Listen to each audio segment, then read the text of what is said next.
está un lugar destinado y abajo un cartelito, como decir así, que decía al Dios no conocido, que fue una de las cosas que se agarró Pablo, así que ustedes tienen un lugar al Dios no conocido. Bueno, es a ese mismo Dios que ustedes no conocen es que yo les vengo a predicar.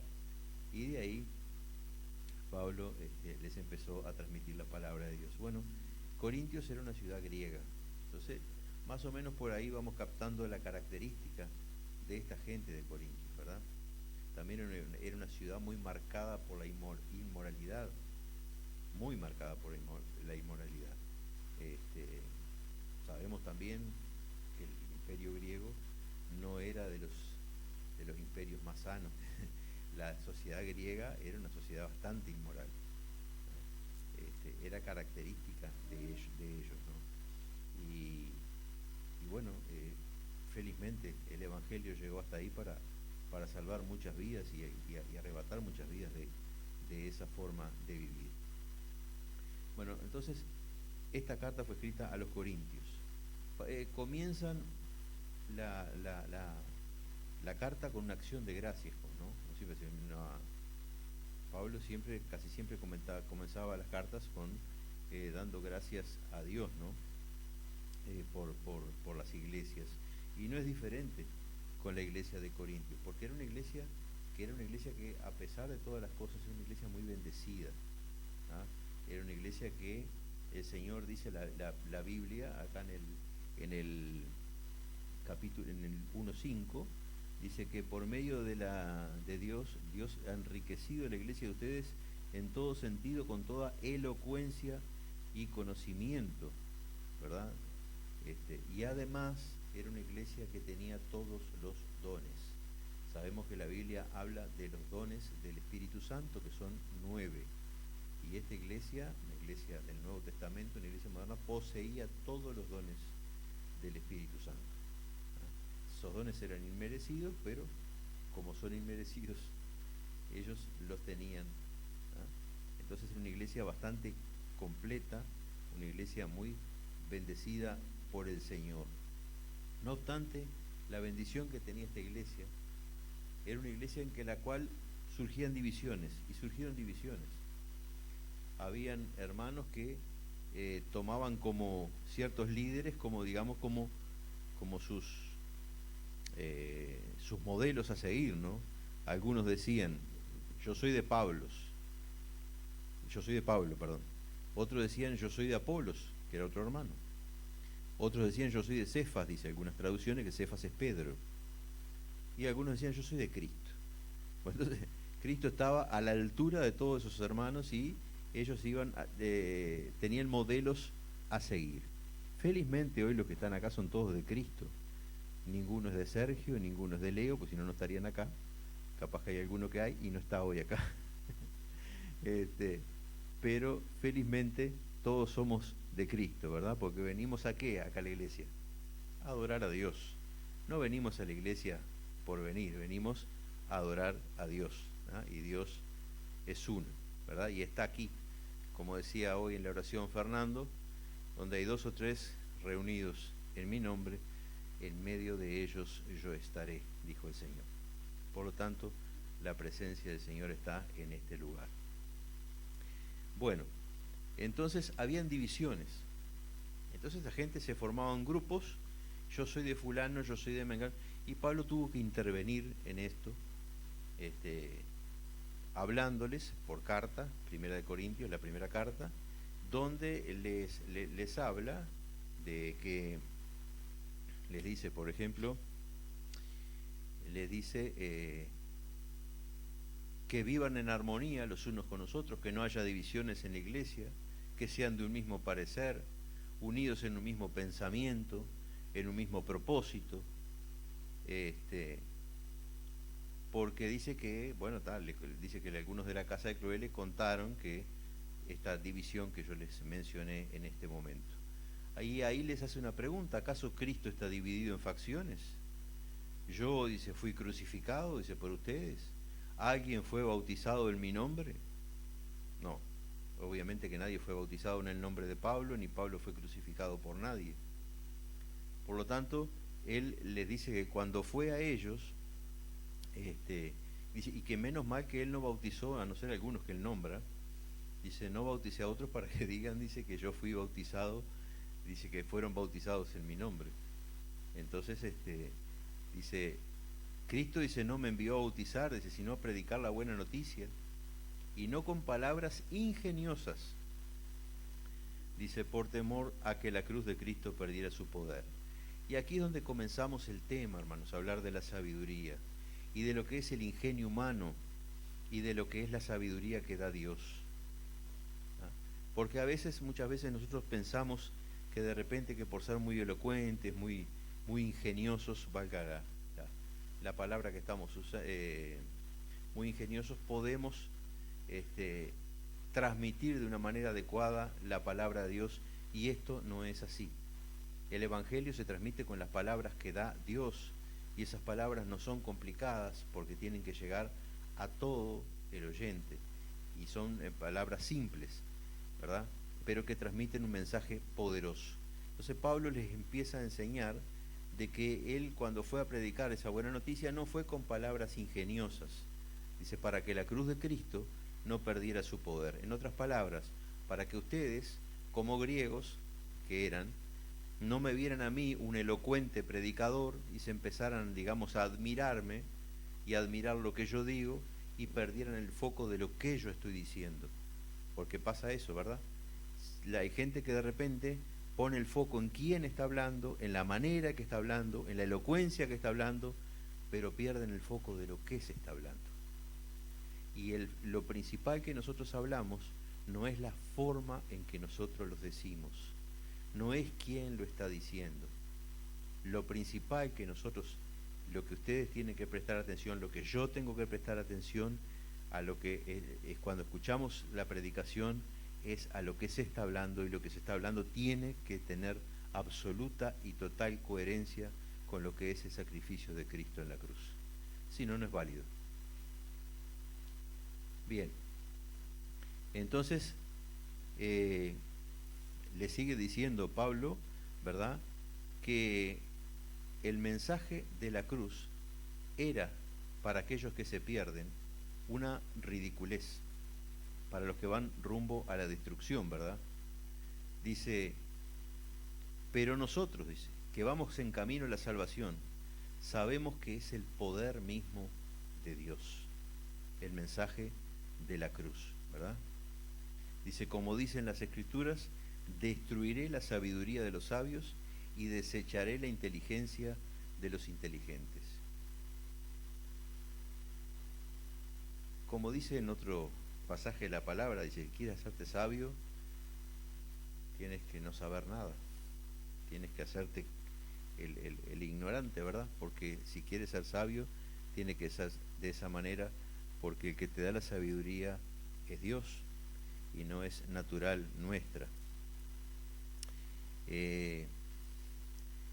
Entonces, cuando Pablo les dice que Dios no lo envió a bautizar, sino que lo envió a predicar, y no lo envió a predicar con palabras elocuentes, esto no quiere decir, hermanos, que no se bautizara o que el bautismo sea algo menor.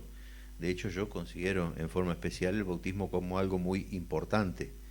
El bautismo es una manifestación pública de lo que pasa en nuestro interior como hijos de Dios. No podemos tomar el bautismo a la ligera. No es venirnos a darnos un chapuzón acá en una piscina. Y lamentablemente también hay que hablar claro, esto pasa. De muchos que se bautizan, muchos se vienen a dar un chapuzón en una piscina. Y su corazón está lejos de Dios. Entonces, acá, cuando Pablo dice esto, no es que no se bautizara, sino que lo que quiere decir Pablo acá es que él no va digamos, a armar una especie de mini iglesia con aquellos que él bautizó, ¿verdad?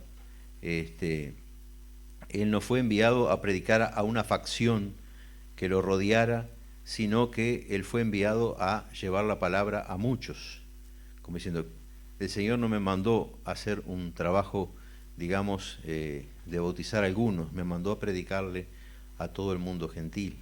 Y es eso lo que está diciendo Pablo en este lugar. Entonces, Pablo continúa hablando cómo Dios no eligió a aquellos que el mundo considera importantes, sino que su elección, la elección del Señor, se basó en personas simples que Dios pudiera usar para avergonzar al mundo y para que nadie se jacte de sí mismo, sino que como dice, se gloríe en el Señor. ¿Ah? O sea, que nadie diga, qué bueno, qué bueno que soy yo, cuán lindo yo predico. No, no. Eso es jactancia delante de Dios. Debemos gloriarnos en lo que Dios hace a través de nuestras vidas. ¿Ah? Qué poderoso que es Dios. ¿Ah? Me tomó a mí siendo un ignorante y me colocó a predicar algo tan importante como su palabra. Siendo persona de cortas palabras, el Señor me ha dado la elocuencia, la sabiduría que viene de Él para llevar el mensaje. La gloria es del Señor, no es mía. Eso es lo que debe rondar nuestra mente y nuestro pensamiento. No el hecho de que nosotros a veces podamos decir que bien que estamos, ¿no? Recordando siempre que este es un mensaje a los griegos, que les gustaba mucho ese tipo de cosas. Y como ven acá, ya se estaban formando grupitos, ¿por qué algunos decían yo soy de Pablo, yo soy de Apolos? Porque tenían afinidad con ciertas cosas de ellos. Algunos dirían, a mí me gusta como Apolo transmite la palabra, a mí me gusta como Pablo transmite la palabra, entonces yo soy de Pablo. ¿La palabra de quién es? ¿Es de Apolos? ¿Es de Pablo? ¿Es de Pedro? No, la palabra es de Cristo. Te tiene que gustar la palabra de Cristo. Te podrá agradar más o menos como la transmiten, pero tú tienes que tener claro que la palabra es de Cristo y que nosotros somos de Cristo. ¿Ah? Vamos entonces a seguir. Entonces Pablo les empieza a hablar de esa sabiduría que viene de Dios, que no es humana, ¿verdad? Para que nadie se jacte de esa sabiduría. De hecho, ya el domingo pasado, Sergio, predicando sobre el versículo 2 en el comienzo, miren lo que dice Pablo, porque es cortito acá el pasaje que dio el hermano. Dice, amados hermanos, la primera vez que los visité no me valí de palabras elevadas, ni de una sabiduría impresionante para contarles acerca del plan secreto de Dios. Pues decidí que mientras estuviera con ustedes olvidaría todo excepto a Jesucristo, el que fue crucificado. Dice, me acerqué a ustedes en debilidad, con timidez y temblor, con temor y temblor, dice en otras versiones, ¿verdad? Dice, y mi mensaje y mi predicación fueron muy sencillos. En lugar de usar discursos ingeniosos y persuasivos, confié solamente en el poder del Espíritu Santo. Lo hice así para que ustedes no confiaran en la sabiduría humana, sino en el poder de Dios.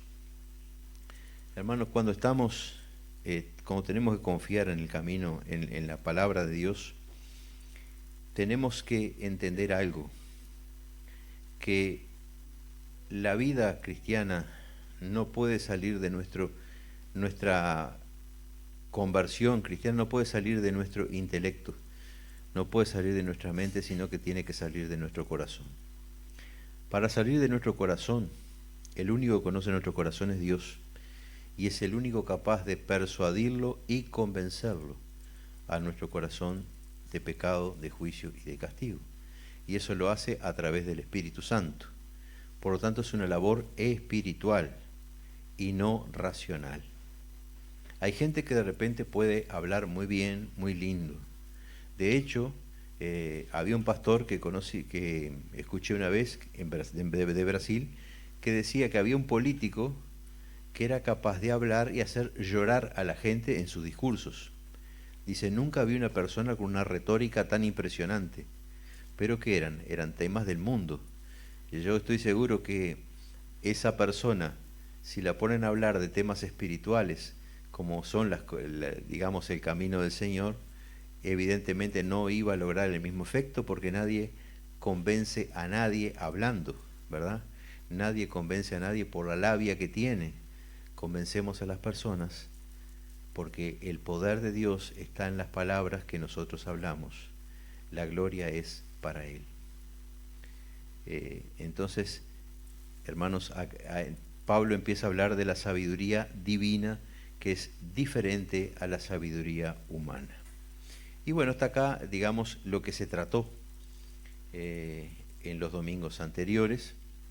Y hoy vamos a hablar del capítulo 2 a partir del versículo 6, donde Pablo se comienza a adentrarse un poquito más en lo que es el tema de la sabiduría divina, que es lo que nos compete en el día de hoy.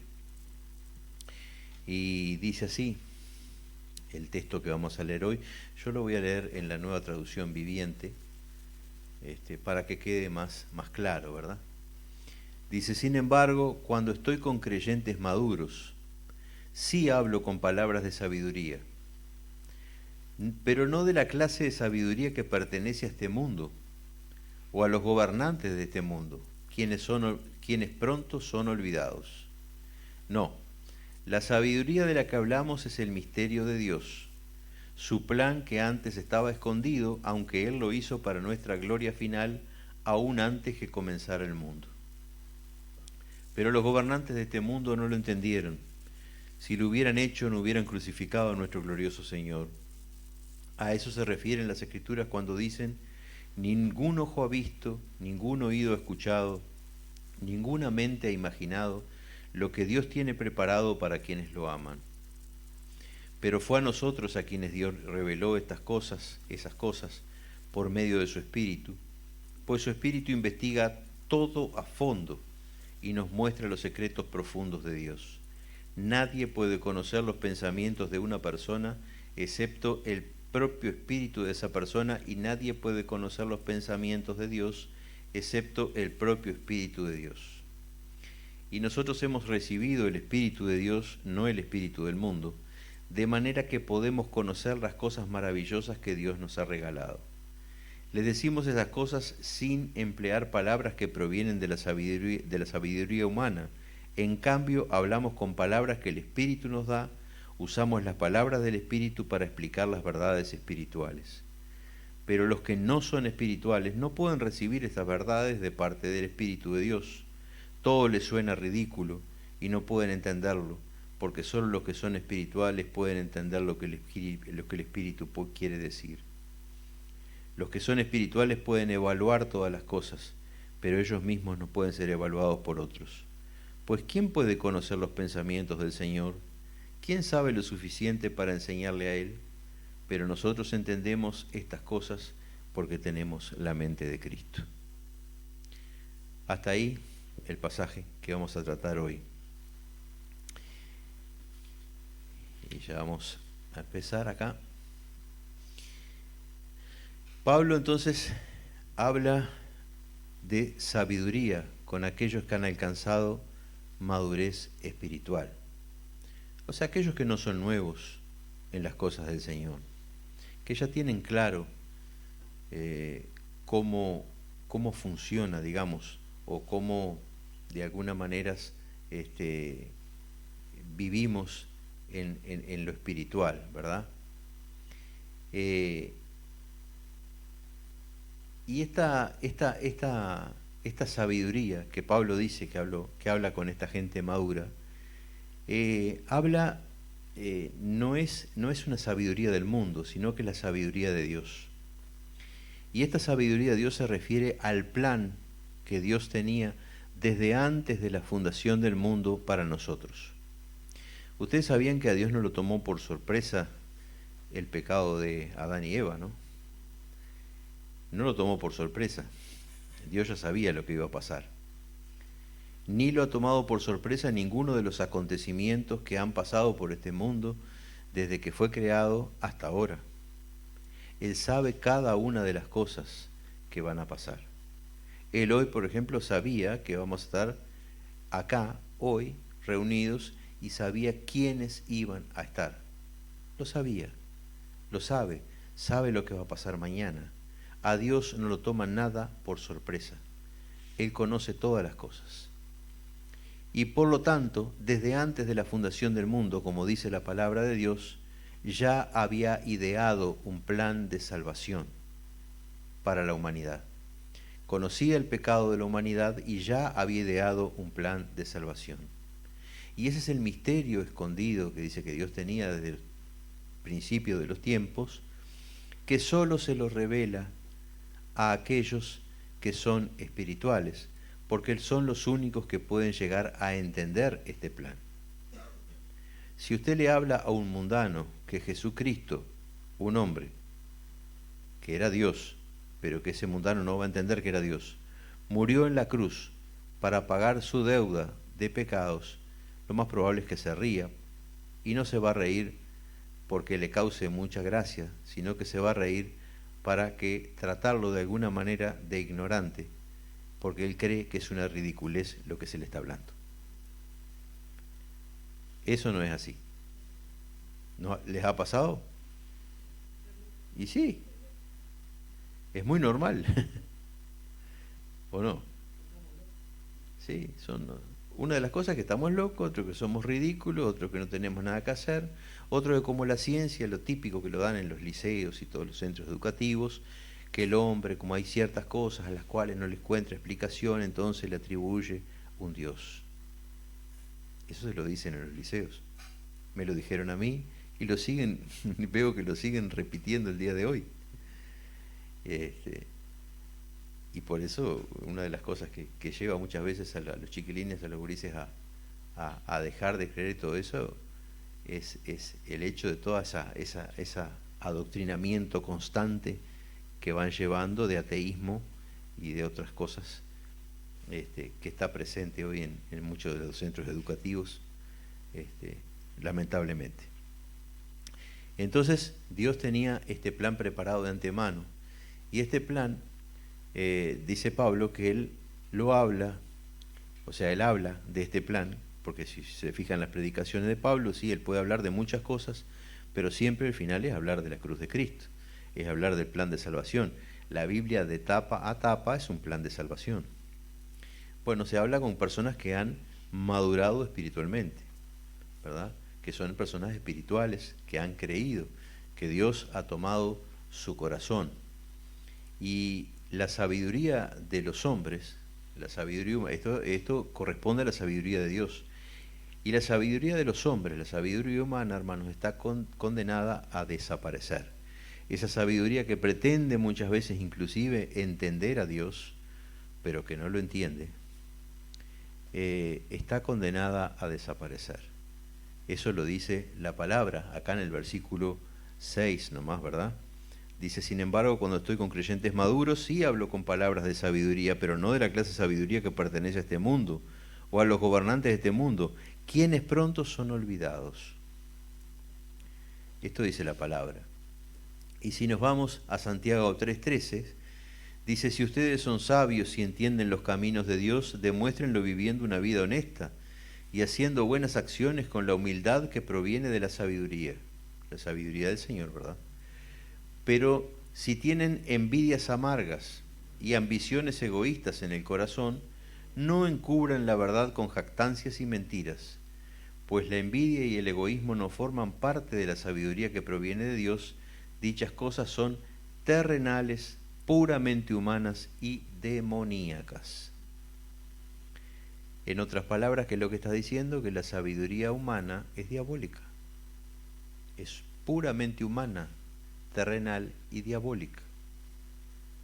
Si nosotros nos dedicamos a cultivar la sabiduría humana, vamos camino a la perdición. Vamos camino a la perdición. Si nos dedicamos a cultivar la sabiduría de Dios, vamos a, digamos, cuidar, como pide la Biblia, de nuestra salvación. Como dije, en el versículo 7 habla de la sabiduría y del misterio de Dios, ¿verdad? Que para el mundo es locura, que está hablando del Evangelio de Cristo. Ese es el gran misterio de Dios revelado a nosotros ahora, que para el mundo es locura. Y mira lo que dice 1 Corintios 1:18. El mensaje de la cruz es una ridiculez para los que van rumbo a la destrucción, pero nosotros los que vamos camino a la salvación sabemos que es el poder mismo de Dios. Como dicen las Escrituras, destruiré la sabiduría de los sabios y desecharé la inteligencia de los inteligentes. Así que, ¿dónde deja eso a los filósofos, a los estudiosos y a los especialistas en debates de este mundo? Dios ha hecho que la sabiduría de este mundo parezca una ridiculez, ya que Dios en su sabiduría se aseguró que el mundo nunca lo conociera por medio de la sabiduría humana, usó nuestra predicación ridícula, entre comillas, para salvar a los que creen. Es ridícula para los judíos que piden señales del cielo, y es ridícula para los griegos que buscan la sabiduría humana. Entonces, cuando predicamos que Cristo fue crucificado, los judíos se ofenden y los gentiles dicen que son puras tonterías. Así lo define la NTV. Es muy clara la versión esta, ¿verdad? Pero nos deja muy claro lo que dice la palabra. Y obviamente, de acuerdo a la sabiduría humana, no pueden conocer a Dios. Hay gente que se conoce la Biblia, ¿verdad? Pero no conoce a Dios.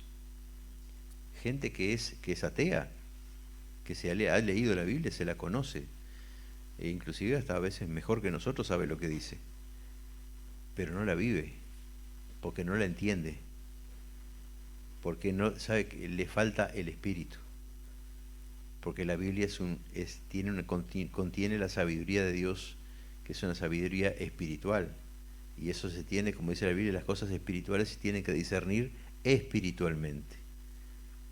Hoy he escuchado un mensaje de Pérez Millos y hablaba de la conversión. Y hablaba de la conversión de muchas personas que son convertidas intelectualmente. De acá. Y hablaba de la conversión del corazón. Y él decía que la conversión intelectual lo único que nos puede llevar es a ser buenos mundanos. Pero la conversión del corazón es la que nos lleva camino al cielo. Así, hermanos, que cultivemos la sabiduría de Dios. Los poderosos de este mundo no la cultivaron, no la comprendieron, como dice, si no, no hubieran crucificado al Señor. Y Cristo mismo, cuando vino a esta tierra, no lo entendieron, no lo aceptaron, ¿verdad? Dice, porque pensaron que era otra cosa. Hasta hoy el día los judíos creen que el Mesías es otra cosa, y así les va, pobres, ¿verdad? Pero miren lo que dice Juan 1:10, vino al mismo mundo que él había creado, pero el mundo no lo reconoció. Vino los de su propio pueblo y hasta ellos lo rechazaron, porque no tenían a Dios en el corazón. Lo tenían en su tradición, lo tenían en sus mentes. Hasta hoy en día lo tienen de esta manera.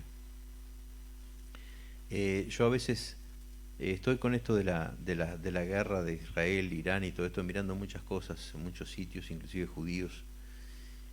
Y el otro día realmente digo, ¿cómo pueden pensar de esta manera? Veía un judío que es un soldado que tiene una página, tiene un canal de YouTube, y él transmite muchas cosas y habla español. Lo transmite en español. Y es muy religioso. Y bueno, y él habla de las mentiras de los apóstoles, de los engaños, de las cosas de Cristo, y todo ese tipo de cosas, porque ellos no creen absolutamente, es casi que una ofensa para ellos hablarle de Jesús como el Mesías, ¿verdad? Y lo veía, dice, él estaba en un short, en un mensajecito esos cortos, quería orar, dice, pero no había traído, no sé qué, unos instrumentos, no me acuerdo cómo se llaman, yo le voy a explicar cómo son. Dice, vino justo un rabino que apareció por ahí y me salvó, dice, porque sin eso no oran. ¿Qué es? Es una cajita de madera que se la ponen en la frente, que adentro contiene un versículo bíblico. Y después, no sé cómo, se enredan un coso acá en el brazo izquierdo, y están con ese coso enredado en el brazo izquierdo, que creo que tiene otro versículo bíblico, y la cajita de madera es en la frente. Ahora, Yo digo, ¿cómo? ¿Qué? Uno pues, cuando conoce al Señor se pone a pensar y les puede decir, ellos se creen los sabios de este mundo, ¿verdad? Y digo, lo digo sin soberbia, ¿verdad? Digo, qué ignorancia. ¿Cómo creen que pueden llegar a Dios de esa manera? ¿Qué efecto le va a hacer un versículo bíblico en una caja de madera por más que se la aten a la frente? O porque más que se aten una cinta en el brazo izquierdo. ¿Cómo se cree que se van a conectar con Dios de esa manera? Cuando Dios es un Dios vivo, es una persona especial, es una persona. ¿Cómo nos conectamos con Dios? Hablando con Él, orando con Él. ¿Precisamos tener una caja de madera para eso? No, es hablar con Dios, con Dios. Dios conoce nuestro corazón, Dios conoce nuestro amor por Él. Somos sus hijos. Él nos va a entender y nos va a escuchar. Y va a hablar por nosotros. No precisamos de ningún artilugio de eso para hacerlo. Entonces es triste ver esas situaciones, hermanos, que nosotros tengamos sabiduría de Dios y no caigamos en eso, ¿verdad? La palabra acá nos sigue hablando, en el versículo 9 nos dice, a esto se refieren las Escrituras, y hablando del plan de Dios, ¿no? Dice, cuando dice, ningún ojo ha visto, ningún oído ha escuchado, ninguna mente ha imaginado lo que Dios tiene preparado para los que lo aman. Y no es para los que lo aman, no está hablando de lo que viene en el cielo después, está hablando lo de esta tierra. ¿Qué Dios tiene preparado para mí que lo ama? La salvación, ¿verdad? Dios tiene preparado un plan salvador, el plan de Cristo. Cuando yo voy, estoy hablando en general, cuando yo voy, ustedes vamos a predicar, o salimos por ahí a predicar el Evangelio. Hay gente que acepta, hay gente que no, ¿verdad? Esa gente que acepta, Dios ya sabía que iba a aceptar.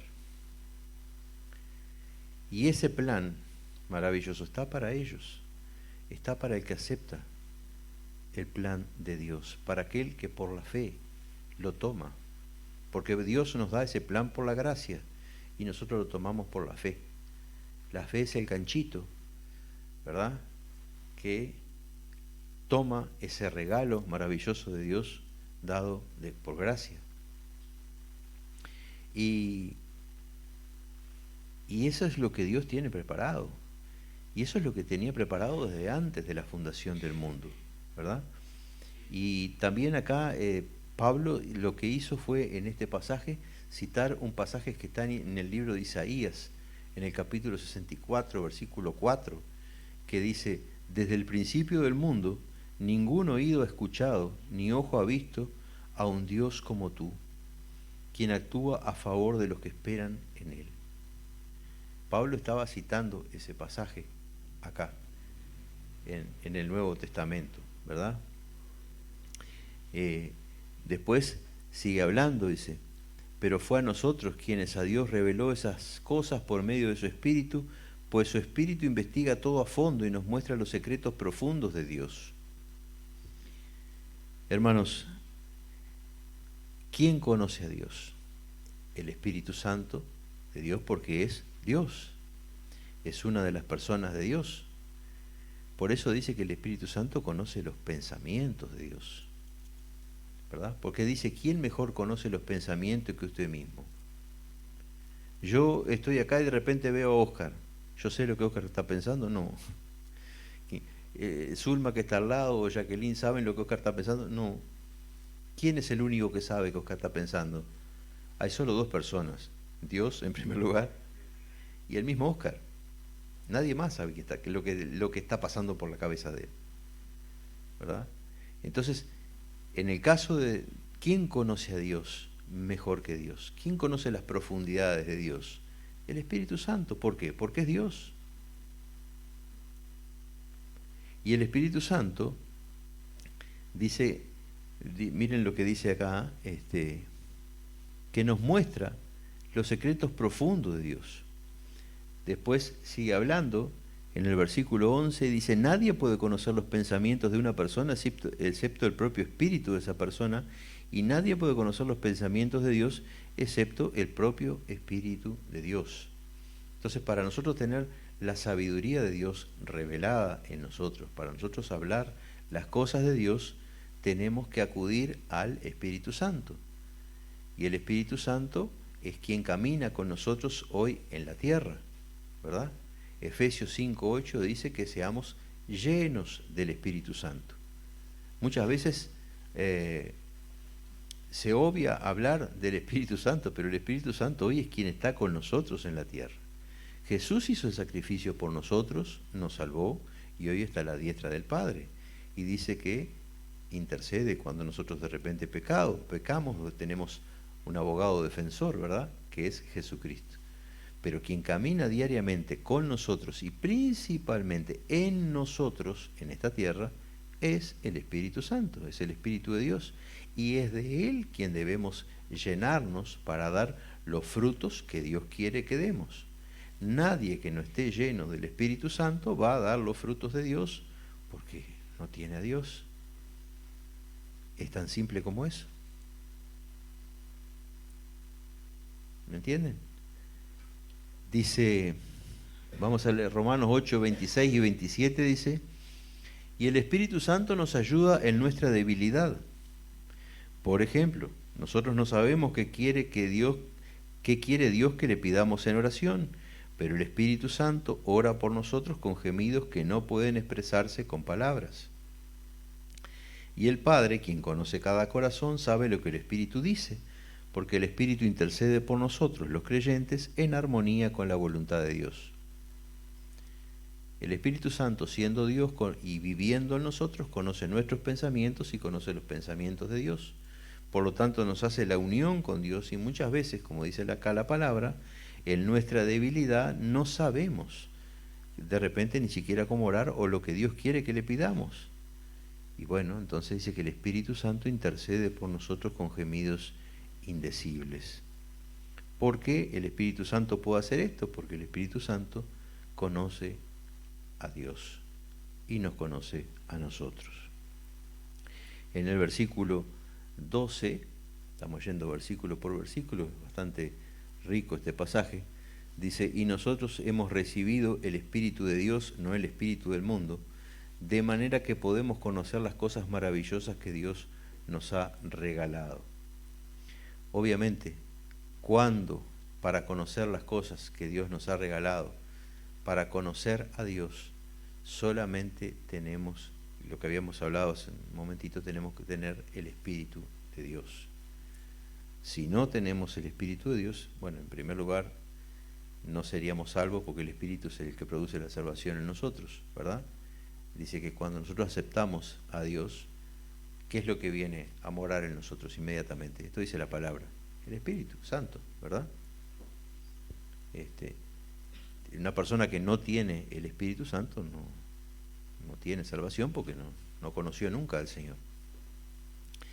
Y además de tener al Espíritu Santo, como dije, volvemos a repetir, la Biblia nos insta a ser llenos del Espíritu Santo, a vivir llenos del Espíritu Santo. A estar en una comunión muy íntima y profunda con Dios a través de esta persona que es el Espíritu Santo. Dice en Juan 14, 16 la palabra, dice, y yo pediré al Padre y les dará otro abogado defensor. Jesucristo es nuestro abogado defensor, pero como decimos acá, el Espíritu también intercede por nosotros. Dice, le dará otro abogado defensor, quien estará con ustedes para siempre. Una vez que nosotros conocemos a Dios, el Espíritu Santo viene a morar en nosotros, Él estará con nosotros para siempre. Por eso tenemos que tener cuidado, hermanos, de muchas veces no contristar al Espíritu, como dice la palabra. Porque nosotros seguimos con libertad de acción a través de nuestro libre albedrío y por ahí podemos contristar al Espíritu de Dios que ha venido a morar en nuestras vidas. Tenemos que tener mucho cuidado con eso. Dice Juan 14, 17, después del 16, que recién lo leí, me refiero al Espíritu Santo, quien guía toda verdad. El mundo, dice, no puede recibirlo porque no lo busca ni lo reconoce. Pero ustedes sí lo conocen porque ahora Él vive con ustedes y después estará en ustedes. ¿Hasta cuándo va a estar el Espíritu con nosotros? Mientras estemos en esta tierra, siempre. Después estaremos en la misma presencia de Dios, ¿verdad? En el versículo 14 dice, pero los que no son espirituales no pueden recibir esas verdades de parte del Espíritu de Dios. Todo les suena ridículo y no pueden entenderlo, pues solo los que son espirituales pueden entender lo que el Espíritu quiere decir. Hermanos, el mundano no es porque quiera que hace esta cosa, es porque tiene una especie de incapacidad espiritual. No puede hacer aquello que no tiene condiciones de hacerlo, porque no tiene el Espíritu de Dios. Entonces no puede reconocer las verdades espirituales, no puede tener sabiduría espiritual, no puede hablar con palabras espirituales. Es lo que hablábamos hoy, de repente, como le digo, que hay ciertos eruditos que son mundanos, se conocen la Biblia, se conocen la letra de la Biblia, lo que dice, como si fuera un libro cualquiera, pero no, para ellos esto no es vivo, no lo viven, por lo tanto no les produce el resultado que a nosotros nos produce, que es un resultado de la salvación de nuestras almas, ¿verdad? Y una vida espiritual con la cual debemos llevar mientras el Señor no venga a buscarnos. Romanos 8, del 6 al 8 dice, por lo tanto, permitir que la naturaleza pecaminosa les controle la mente lleva a la muerte, pero permitir que el espíritu les controle la mente lleva a la vida y a la paz. Pues la naturaleza pecaminosa es enemiga de Dios siempre. Nunca obedeció las leyes de Dios y jamás lo hará. Por eso los que todavía viven bajo el dominio de la naturaleza pecaminosa nunca pueden agradar a Dios. Y por último, hermanos, en el pasaje dice, los que son espirituales pueden evaluar todas las cosas, pero ellos mismos no pueden ser evaluados por otros. En otras versiones dicen puede juzgar todas las cosas, pero acá no está hablando de juzgar, de emitir juicio en el sentido de como si fuera un juez de establecer condena, ¿no? Está hablando de juzgar, de decir, como dice acá, de evaluar, ¿verdad? Que juzgar es una de las, se puede decir yo estoy juzgando si esto es de este color o es de otro, o estoy evaluando, es lo mismo, ¿verdad? En esta versión dice evaluar, ¿verdad? Dice, pues, ¿quién puede conocer los pensamientos del Señor? ¿Quién sabe lo suficiente para enseñarle a Él? Pero nosotros entendemos estas cosas porque tenemos la mente de Cristo. ¿Qué quiere decir esto? Que tenemos la misma, es el objetivo, que tenemos la misma forma de pensar de Cristo, la misma forma de sentir de Cristo, la misma forma de evaluar las cosas de Cristo. Esto solamente se logra con la presencia del Espíritu en nuestras vidas y no hay otra manera, hermanos. Por eso nosotros dice la palabra acá que tenemos la mente de Cristo. Fíjese lo que dice Filipenses 2:5, dice tengan la misma actitud que tuvo Cristo Jesús. En otras versiones dice tengan el mismo sentir. La misma actitud o el sentir que alguien se puede tener si uno tiene la misma forma de pensar, la misma mente, ¿verdad? No hay otra manera. Y esa forma es solamente teniendo a Dios en nuestra vida y en nuestro corazón. Por eso, para evaluar todas las cosas de manera espiritual, se tiene que tener una mente espiritual. Y esto no viene de nosotros, esto viene de Dios. La sabiduría que habla acá, espiritual, te la da Dios. De hecho, la Biblia dice que podemos pedirla allí en Santiago abundantemente y que Dios nos dará esa sabiduría abundantemente y sin reproche. Así, hermanos, que busquemos ser sabios, pero no por nuestra propia inteligencia. Busquemos ser sabios en el Señor, eligiendo las cosas del Señor. Así que hasta acá la palabra de Dios en este pasaje. Ya en el próximo domingo entramos en el capítulo 3 del libro de Corintios, en los cuales se van a tratar tal vez otros temas que trata esta iglesia. Y ahora, hermanos,